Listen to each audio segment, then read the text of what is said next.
Oh yeah. Hello. Just gonna pick. There you go. So,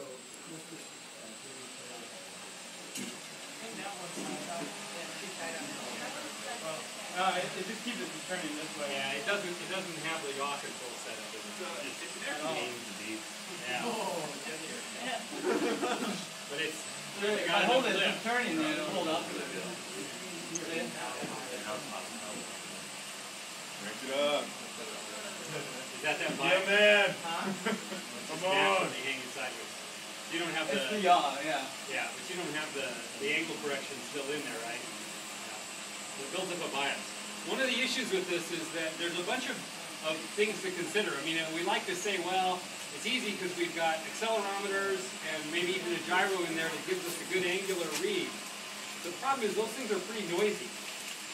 And it's a difficult problem to deal with the update frequency for your control algorithm, the noise on your inputs, and the calculations through the updates. It's a difficult problem in one axis. With 4 propellers, it's a very difficult problem.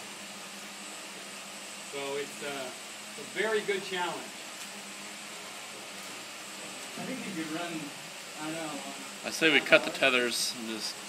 I only had to charge batteries once. When Mike started this project, I told him it was a great idea, but he'd have to run it tethered, because the last time I saw one of these, I was at a conference, and it was a project at Stanford.